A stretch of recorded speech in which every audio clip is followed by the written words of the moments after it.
Welcome back, everybody. Today is Tuesday, October 21st, 2025.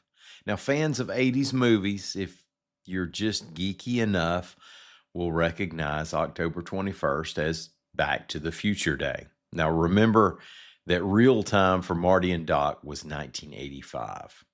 In various movies, they flew or drove or leapt the DeLorean to 1955 and 1885. Well, in Back to the Future 3, they leaped forward to October 21st, 2015. So that's why today, October 21st, is Back to the Future Day.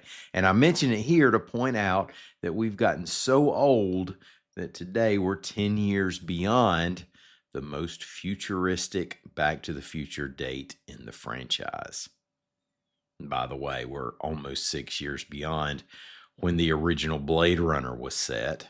We're 20 years beyond Mad Max Beyond Thunderdome, around 28 years beyond Escape from New York, probably around 35 years beyond RoboCop. And in just 4 years, the Terminator will be sent back to 1984 to commit treachery. Let's talk about bail for an attempted murder suspect, a costume that people are calling free speech or obscenity, or I suppose some could be calling it both, and another rare whiskey drawing. I'm Mike Morgan, and we're down in Alabama.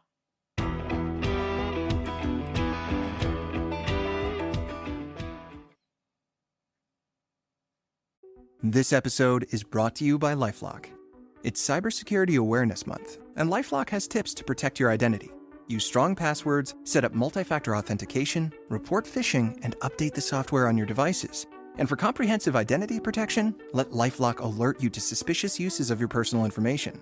LifeLock also fixes identity theft, guaranteed or your money back. Stay smart, safe, and protected with a 30-day free trial at lifelock.com/podcast. Terms apply.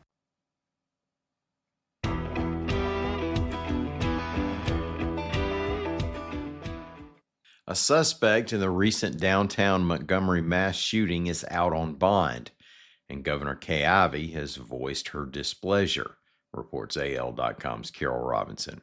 The suspect in question has been charged with attempted murder. The governor's pointing to next May 19th, when Alabama voters go to the polls to decide whether to ratify a constitutional amendment to expand Aniah's law. While Aniah's law allows a court to deny bail to murder suspects that it feels are a danger to the public, the proposed amendment would add that to those who are charged with solicitation, attempt, or conspiracy to commit murder. Said Ivey, quote, "Next May, all Alabama voters will have a chance to end mandatory bail for those suspected of attempted murder by voting to expand Aniah's law. I will not forget today's troubling news when casting my vote," end quote. Montgomery Mayor Stephen Reed, a Democrat, also called for Aniah's law to be expanded. Does dressing up like male genitalia in public qualify as exercising free speech rights? AL.com's John Sharp reports that a 61-year-old Fairhope woman who selected such an outfit for this past weekend's No Kings anti-Trump demonstration was handcuffed and arrested. The misdemeanor penal violations, according to the charges filed, were disorderly conduct and resisting arrest. Police units were dispatched to the scene on complaints of protesters interfering with traffic.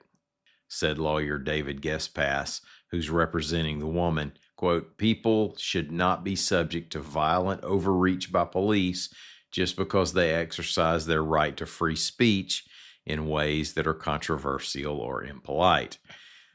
Said Fairhope Mayor Sherry Sullivan, quote, "We expect all protests to be peaceful and should not include any profanity or obscene material. This type of behavior or display will not be tolerated in Fairhope," end quote.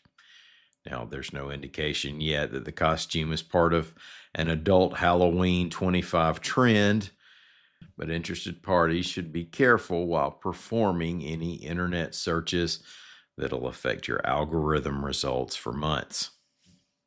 And the Alabama Alcoholic Beverage Control Board will have its 2025 limited release sweepstakes, reports AL.com's Mike Kaysen.